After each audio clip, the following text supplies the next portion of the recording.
Guys and girls! Mickey going in police mode there. Okay, thank you all for turning up today. First up we have a paranormal author, Patsy Langley, and she's going to talk to us first. So without any further ado, let's have a big hand for Patsy Langley. Thank you, everybody. Very pleased to be here this afternoon. Back in 2007, I wrote a book called The Highgate Vampire Casebook. It was a historical tome of the area surrounding Highgate Cemetery itself, and most importantly, the truth behind the Highgate Vampire. Hopefully some of you have read it. If you're not, it's available on Amazon. But I'd just like this afternoon to bring it right up to date. I'd like to take you through a few of the things which are in the book, and a few of the things that have happened since. Highgate Cemetery. It was opened in 1839. Before that, it was the grounds of Ashurst House. Ashurst House used to stand where St Michael's Church now stands. It was, in its various guises, a school, it was a hospital and various other things, including a stately home that was once in Highgate. In 1790, a lady by the name of Sarah Cave, who was the daughter of Sir Thomas Cave, married Henry Otway. Henry Otway's brother is Sir William Loftus Otway, who is buried in Highgate Cemetery. William Loftus Otway was a hero of the Peninsular War. This was during the Napoleonic period. He was knighted, and the family became semi-aristocrats. This is as far as the aristocratic nature of the vampire went. This is as far as it went. In my researches, found out that much had been written about the Highgate Vampire, or the alleged vampire, and its link to Ashurst House when it was a school. Sarah Otway Cave ran this place as a school, and it was also a home for various judges. That's as far as it went. We have heard that the vampire made its home there.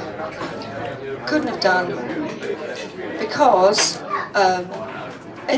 during that period the fortunes of Ashurst House were going downhill, and eventually it had to be sold to the church, and now this is where the church is now built in 1836. During that year, it was proposed that a cemetery be built for the people of North London. In 1833, an act was passed, the Burial Act, because so many people were dying and being buried in churchyards. This caused unsanitary conditions, as you might imagine. People were getting fed up with two things. They were getting fed up with their remains being dug up and then being reburied, and the other thing was body snatchers. And this outraged people. So this law was passed so that these cemeteries could be built, and these cemeteries were east, west, north and south of London, and the northern one was Highgate Cemetery. 1839 it opened. The first person to be laid to rest was Elizabeth Jackson in May of that year. Now we come to the Highgate Vampire. Now some of you might know that the most infamous tomb associated in Highgate Cemetery with this vampire is that of Charles Fisher Wace. Charles Fisher Wace's tomb sits in the Lebanon Circle.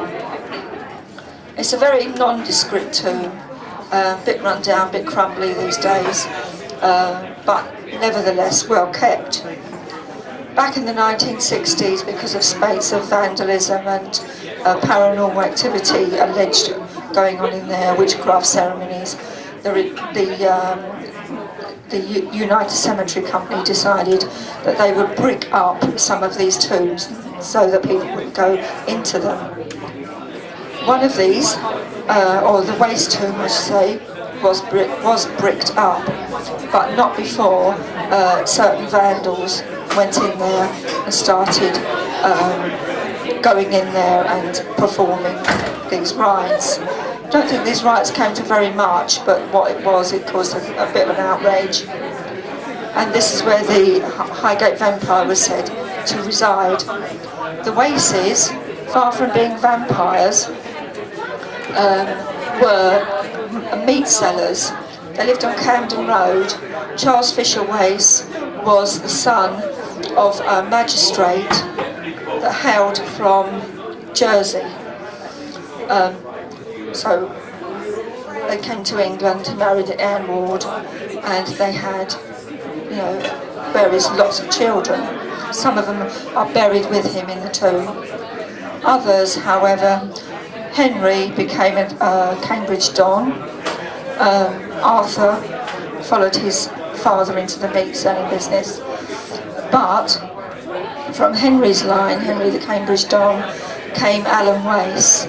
Alan Wace was one of the first archaeologists to discover the downfall of the Minoan civilization in Greece. He's actually buried in Athens.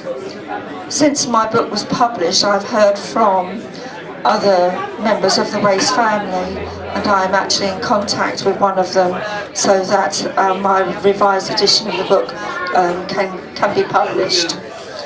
More on that when it comes out. Now, ley lines. Now, the Highgate Vampire really isn't that much of a myth. And I say that most advisedly because the sightings that have taken place in Highgate Cemetery have been of a tall dark figure with strange staring red eyes. Not the fanged beast that we know from horror films and from the pages of Dracula. This is something quite different. A friend of mine who's something of an expert on ley lines tells me that this phenomena could be as the result of a ley line activity. When I spoke to my friend and colleague, David Farrant, told me that the sightings of this black figure have been seen in the Gatehouse, this pub itself, as well as Highgate Cemetery. It's been seen over at the council flats at Hillside, and also at Highgate Wood. Other people have said they've seen something similar over on Parliament Hill. I don't disbelieve them. Ley lines are of a linear nature, not quite sure what they are, but some believe that they are lines of energy which pass through the earth. Where Highgate Cemetery is at the moment, it converges on two ley lines, one's negative, one's positive. This may account for all of the sightings and the strange phenomena that go on around there.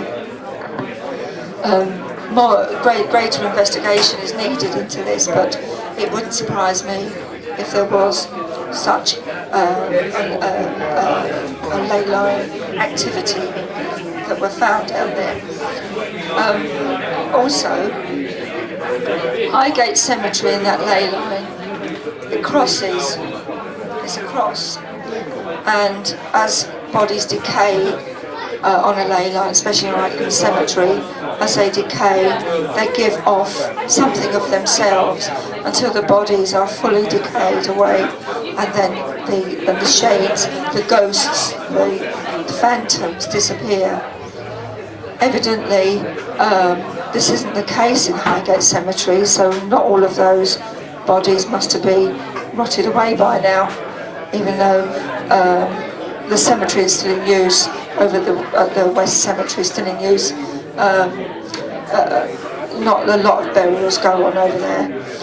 However, when a body is buried in a mausoleum and in a vault, it takes longer to decompose, so maybe this is the reason why these things are still seen over there.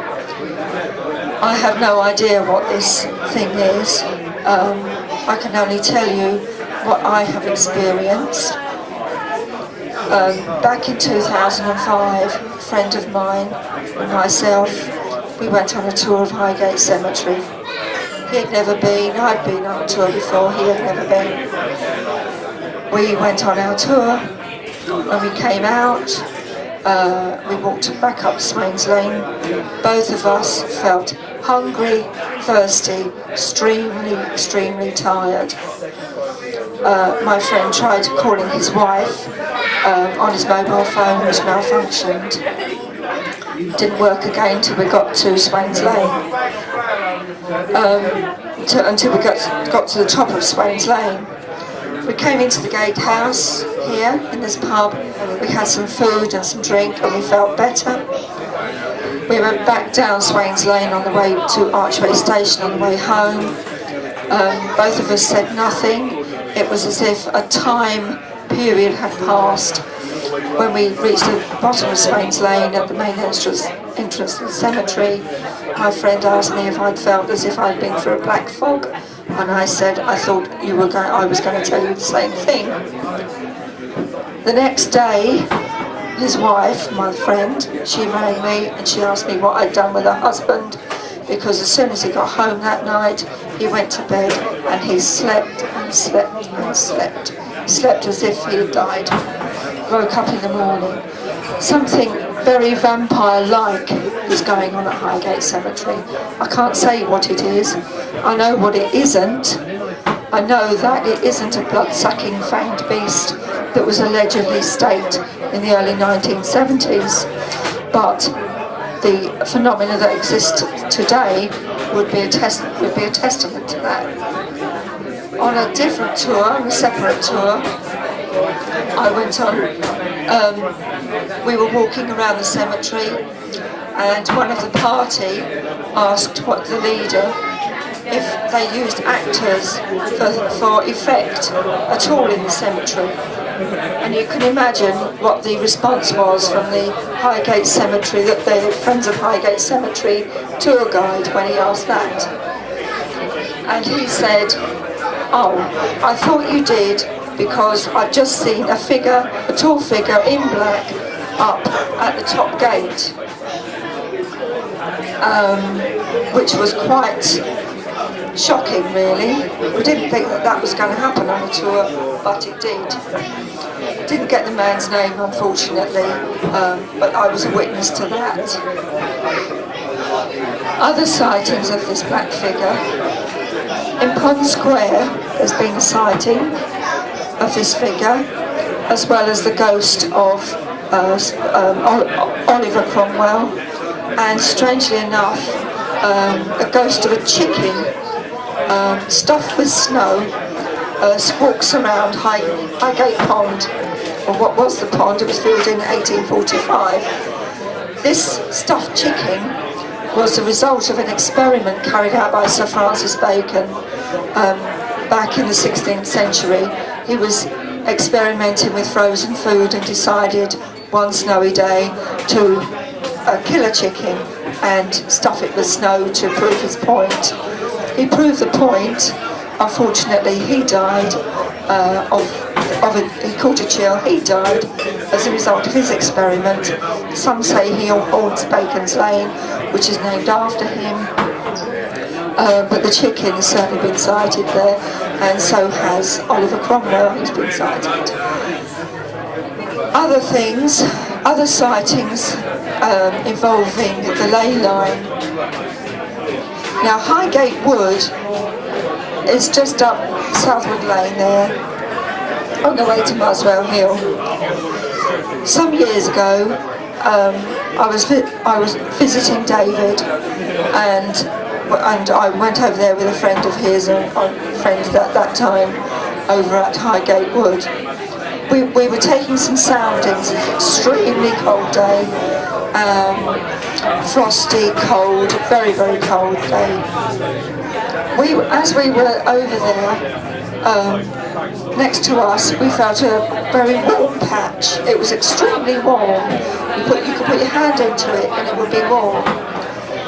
But people walking dogs over there, the dogs refused to enter the place where we were. As we looked through the trees, we could see a black figure disappearing down where some people were walking. They obviously didn't see it because they didn't say anything, or if they did see it, they didn't say anything. But we actually saw that black figure walking down the path in Highgate Wood. So I can say that I've actually seen the black figure, although it was from a little way away. I could say I could see it. I've seen it. Now there is another strange phenomenon to do with that ley line that runs through Highgate.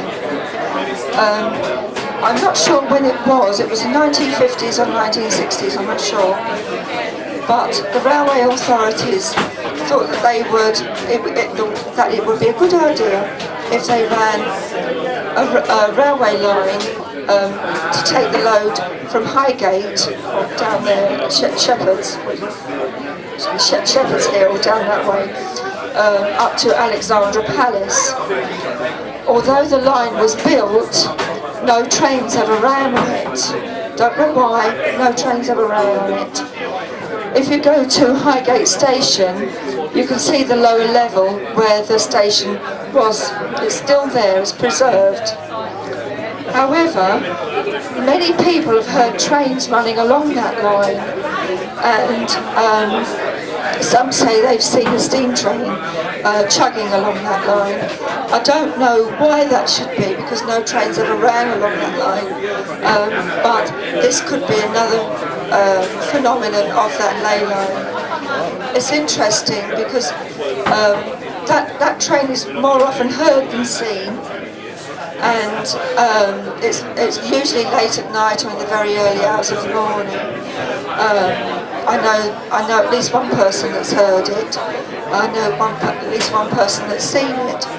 So this ley line isn't only confined to Highgate Cemetery and the village. It carries out right over into Fortune Green, Hampstead, and onward, very likely into Hertfordshire. So that's something for others to investigate. Highgate Wood is a very ancient wood. It was known by the Romans as a Roman settlement over there. It was known by the Romans and others, particularly as they're called highwaymen, on the run from the authorities, such as the police force were on that day. In those days, it wasn't anything of a police force. They would just have hue and cry posses. But they used to hide out over there, and some have heard Black Bess's hoofbeats, Dick Turpin's horse, and some say he haunts the Spaniards in further down Hampstead Lane. These ley lines, most particular, we only know them from here because we can't travel that kind of distance. We only know them from here, but given that there have been so many sightings of ghosts, phenomena reported in Highgate Cemetery, black figures that continue to be seen, have no connection whatsoever to do with the waste tomb in Highgate Cemetery, have no connection whatever to do with vampires with fangs, have no connection whatsoever to do with vampires laying around in coffins, or once haunted ancient stately homes. That really is not the case at all. I could go on about this, but I'm going to leave it to my friend David. I'm sure he's much more interested much more interesting speaker, and has much more experience of this kind of this vampire. So I'm going to hand you over to him, and thank you very much, ladies and gentlemen, for listening. And if you can get your hands on the book, you don't have to buy it, but if you can get your hands on the Highgate Vampire Casebook, you can see exactly what I'm talking about. Okay, thank you very much indeed.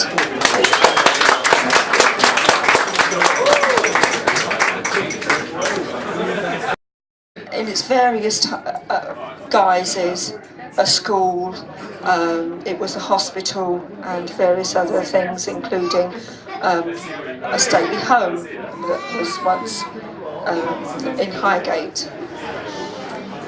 In 1790, a lady by the name of Sarah Cave, who was the daughter of Sir Thomas Cave, married Henry Otway. Henry Otway's brother is Sir William Loftus Otway, who is buried in Highgate Cemetery. William Loftus Otway was a hero of the Peninsular War. This was during the Napoleonic period. He was knighted, and the family became semi-aristocrats. This is as far as the aristocratic nature of the vampire went. This is first. I'd just like this afternoon to bring it right up to date. I'd like to take you through a few of the things which are in the book, and a few of the things that have happened since. Highgate Cemetery. It was opened in 1839. Before that, it was the grounds of Ashurst House. Ashurst House used to stand where St Michael's Church now stands. It was very pleased to be here this afternoon. Back in 2007, I wrote a book called The Highgate Vampire Casebook. It was a historical tome of the area surrounding Highgate Cemetery itself, and most importantly, the truth behind the Highgate Vampire. Hopefully some of you have read it. If you're not, it's available on Amazon. Guys and girls! Mickey going in police mode there. Okay, thank you all for turning up today. First up, we have a paranormal author, Patsy Langley, and she's going to talk to us first. So without any further ado, let's have a big hand for Patsy Langley. Thank you, everybody.